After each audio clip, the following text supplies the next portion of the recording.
It was about 15 years ago. I came across something really nasty.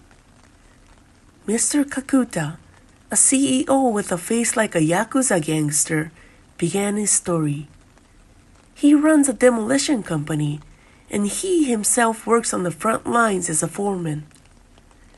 Even though it's called a company, it's like a sole proprietorship, he says. And if I don't do the work myself, the site doesn't get done by itself. Laughing loudly, he downs a medium mug of beer. I met this powerful Mr. Kakuta at a tavern frequented by an acquaintance. We became friends over the course of several visits, and when he learned that I was collecting horror stories, he agreed to tell me what he had. After putting his mug on the table, Kakuta-san folded his arm and began to tell after ordering another round. So, this is his tale. I received a request to demolish a house. The order came from a real estate agent he knew. They had known each other for a long time, and as usual, he asked Kakuta-san to give him an estimate. I told him, "All right, I'll go to the site, so tell me where it is." Based on the information from the real estate agent, Kakuta-san immediately went there. The place was located on the outskirts of a quiet residential area and had barely any traffic. It was a beautiful house, and he thought it was built by a major architect and contractor who spent a lot of money on it. The house they were asked to demolish had a white two-story. Since he had heard that the house was to be demolished, he thought it would be an ancient and beaten-down place, but it appeared to be fairly new. The exterior of the house was splendid, with a Western-style wall surrounding one side, a large gate, and a garden with an unusual and unique yet polished design. There was also a large wooden deck in the yard, indicating that a lot of money must have been spent not only on the house, but also on the exterior. However, the natural lawn was unkept, and it was overgrown with weeds. The house looked as if it would be vacant for several years, but with some simple remodeling, it still looked ready for anyone to move in right away.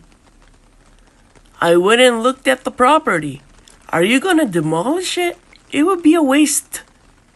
On the way back, Kakuta-san contacted the real estate agent to give him an estimate of the property. The agent asked back, "Kaku-chan, so how much are you willing to take on the job?"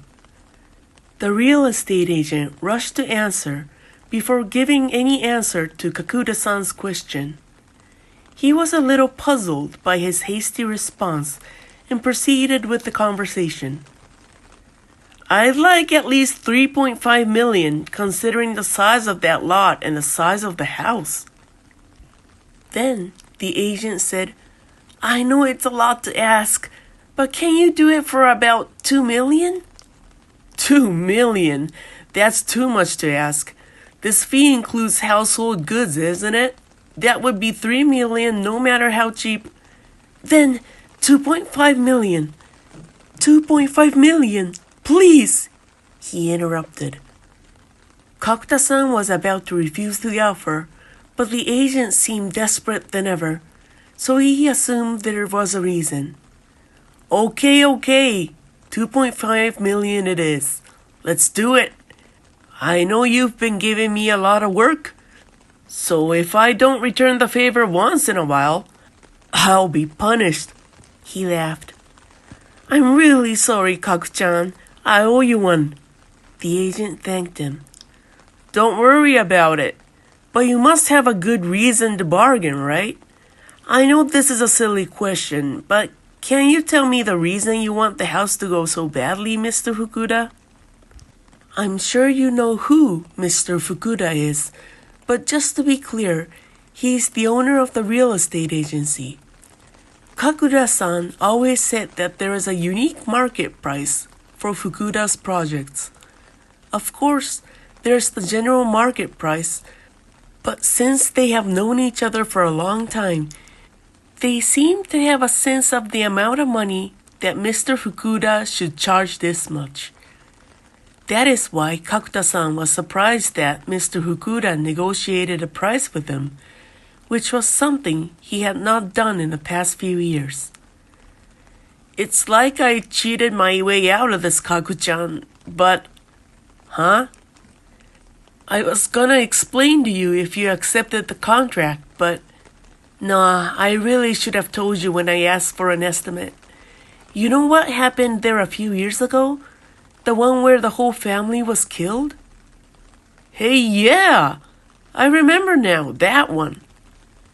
It was all over the news, wasn't it? That's the house where all the killings happened. That case was a family murder that took place in Kakuta-san's hometown. A tragic incident in the past. A wife and 2 children were murdered while the head of the family was on a business trip. I think it was the case where the family members were all killed by a criminal who broke into the house for the purpose of robbery while the husband was on a business trip, right? Yeah, exactly. The husband was suspected at first because he and his wife were not on good terms or something. That's the one. I remember our employees were also screaming that the husband was the murderer. I told them to stop that kind of thing, and they said it's all over the internet. The internet's just not my thing, so I didn't know about it then, but it turned out it was someone else, right? The culprit was a guy with a criminal record, and he had robbed the place before. Mr. Fukuda was right. He had been repeatedly robbing the victim's house, but he committed the crime because he saw the house and thought the family was loaded. On the day of the incident, the criminal who broke in detained the wife and children. However, when the husband was nowhere to be seen, the perpetrator, thinking he had escaped, went into a frenzy and killed the wife and children. The husband, who could not contact his family the next day, left his business trip early, saw the crime scene, and reported it to the police immediately. A few months later, the murderer was arrested in another case and confessed to the incident. I won't go into details, but although the murderer denied any intention of killing, because of the suddenness of the crime, he was sentenced to death because of his premeditation and the maliciousness of the crime. So, the client, is the husband that survived. In fact, several years before the incident, I had searched for land to build the house in question. Fukuda said that he not only searched for the land, but also advised the client on mortgage matters, and perhaps that was why he was asked to dispose of the property. His name is Tamiya-san. You asked me earlier if I thought I could still sell the house, right? I told him the same thing, but he said he couldn't stand the idea of someone else living in the house of his memories. I understood him, so we decided to clear the land and sell it as he wanted. It's a good location, isn't it? If we were to sell it, we could sell it right away after it's just barren land. I see. That's why. Mr. Tamiya came to Fukuda's office once, but didn't seem to have any money. Fukuda told him that it would cost around 3 to 4 million yen to dismantle the building. He told Fukuda that the most he could manage to come up with was 2.5 million. I'm sorry, Kaku-chan. I'm acting like a crybaby, Fukuda says. Hearing this, Kakuta-san agreed.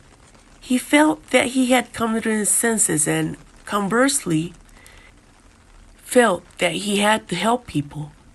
So he decided to take on the project at the originally proposed price of 2 million yen. Kakuta-san said, "Well, to be honest, I can't make any profit. My job is just to destroy things, but if it helps people, I'll be more than willing to take it." 1 week later, he met up with Mr. Fukuda and Mr. Tamiya at the site. There were various matters to be confirmed and documents to sign before the demolition. Even though they were going to demolish the building, they didn't want to just go out and tear it down with construction equipment.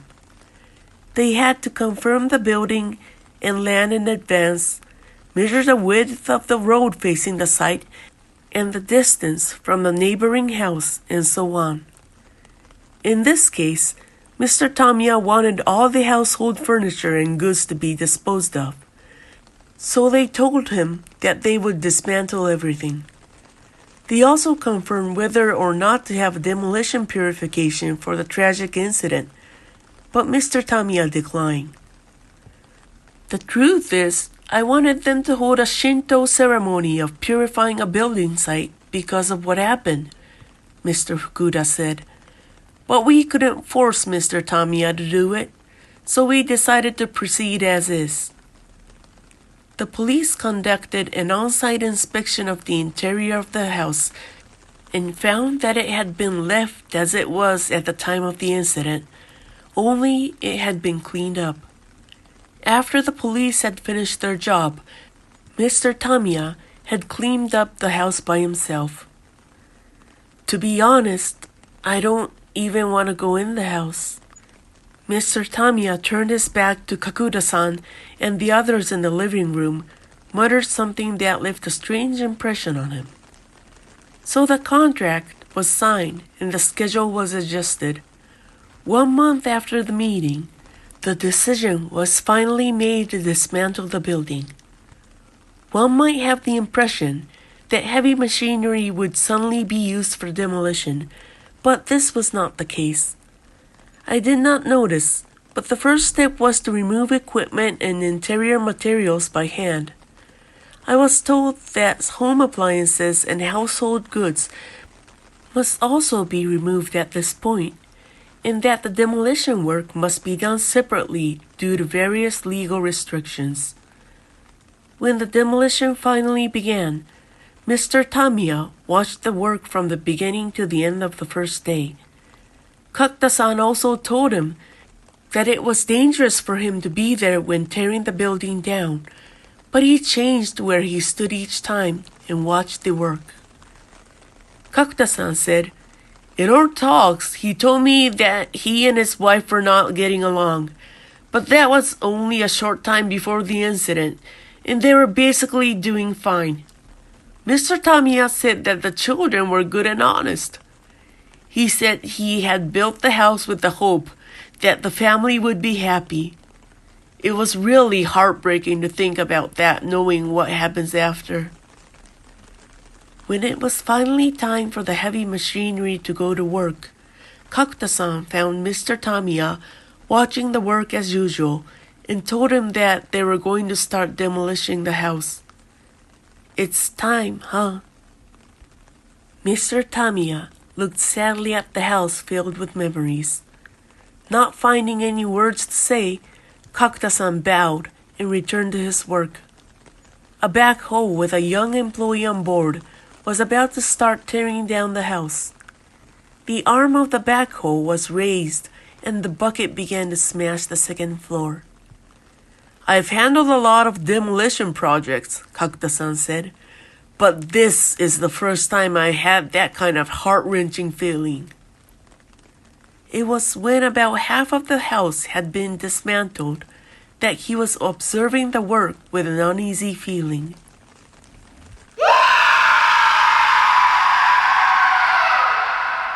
A scream sounded from behind him. He turned and saw Mr. Tamiya running toward the house with great speed. "Tamiya-san, no! It's dangerous!" Mr. Tamiya disappeared into the house, probably not hearing Kakuta-san's warnings. Despite Mr. Tamiya's entry into the house, the backhoe demolition work showed no sign of stopping. "Hey! Stop it! Stop it!" Kakuta-san shouted to his employees to stop the backhoe. The employees did not stop working, perhaps not hearing him over the noise of the destruction. "Stop it, you idiot! We've got a man in there! I told you to stop!" After yelling at him as hard as he could, the employee finally realized that Kakta-san was shouting. "Boss, what's wrong?" "It's not about what's wrong. A person went inside the house, didn't you see?" "What? Seriously? I really didn't notice." "Don't give me that. Turn off the engine and get out, now!" He yelled at the employee who was conducting, gathered all the employees around him, and approached the house. The house was literally half destroyed, and he had to pray that Mr. Tamiya was not caught in the middle of it. "Tamiya-san! Hey! Mr. Tamiya! Are you safe? If you're okay, answer me!" Kakta-san called out loudly, but there was no response. He called out repeatedly, and then another employee approached him. "Boss, is something wrong all of a sudden? You know the guy here ran into the house screaming just now, didn't ya?" "What? No, I didn't see him." Starting with that employee's comment, everyone voiced their confusion.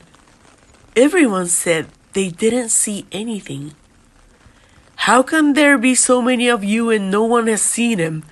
There was someone watching from the side entrance the moment we started working today, wasn't there? That's him." "Who are you talking about, sir?"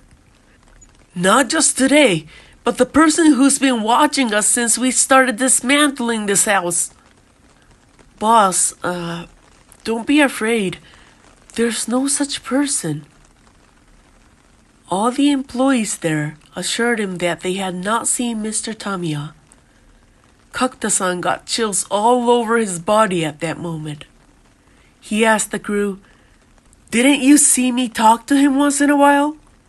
And they said they just thought he wandered off the premises often. That's how it was with everyone.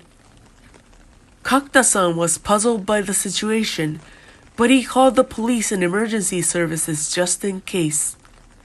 He reported the possibility that the residents might have been involved in the demolition of the house. The police, EMS, and the fire department arrived immediately. Kakta-san gave a detailed account of what had happened at the scene. The police and firefighters approached the half-destroyed house to check on the situation. "About 30 minutes after their arrival," he said, "I was called by an older police officer. He asked about the person who had entered the house, and I told him it was Mr. Tamiya who was the owner. The officer looked at me in a funny way. I thought it was strange that he gave me a look like that. Then he started explaining something that was hard for me to believe. 'I don't mean to be suspicious of you,' he said, 'but Mr. Tamiya, the landlord of this house, committed suicide about 3 weeks ago.' They thought that I had the wrong guy, but I couldn't think straight when I heard that. The police told me that he was gone, but didn't give me any details. I later learned that Mr. Tamiya had hanged himself in a nearby wooded area. Mr. Fukuda did not know about this either, and we learned that he had died soon after signing the contract. Mr. Fukuda also came to the demolition site. He had a short conversation with Mr. Tamiya at that time. Me and Mr. Fukuda were the only ones who saw Mr. Tamiya. We were having a perfectly normal conversation. I still can't believe that it was a ghost." After hearing that much, I felt ashamed but asked Kakta-san what happened to the demolition fee.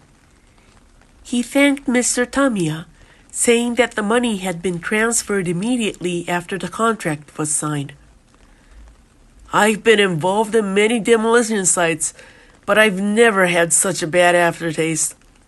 Of course, there were things that happened because of the circumstances. Above all, I'll never forget the look on Mr. Tamiya's face when he went over to the site together. I could tell that he was still thinking about his family.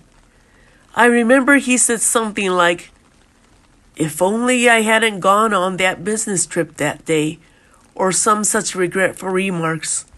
I guess the person who said he didn't even want to enter the house decided at the last second he wanted to end up with the house of his memories. Also, Mr. Fukuda told me that Mr. Tamiya had been paying the mortgage on the house even after the death of his family. I don't know how he managed to pay for it, but I guess he thought he could at least keep the house. But eventually he couldn't make ends meet, and he was in a lot of debt when he died. He was in a deadlock, and I think he finally reached a point where he couldn't handle it anymore. I was struck by the lonely and forlorn look on Kakuta-san's face as he finished his story. Afterwards, when the land was cleared, 4 houses were built for sale by a major house builder. They were sold out in no time because they were located on the outskirts of a popular area and the prices were a little low. The locals who knew what had happened shunned away from that area, but it seemed to be attractive to those who didn't know. All 4 buildings were occupied soon after completion, but within a year, 2 of them were put on the market. A buyer soon followed, but he, too, moved out within a year. Of the 4 buildings originally purchased, only 1 continues to be occupied, but 3 of the 4 buildings are currently vacant. Mr. Fukuda said that there might be something wrong with the land itself and not with Mr. Tamiya. Most of us in the demolition business are surprisingly concerned about things like land purification ceremonies, Kakuta-san says.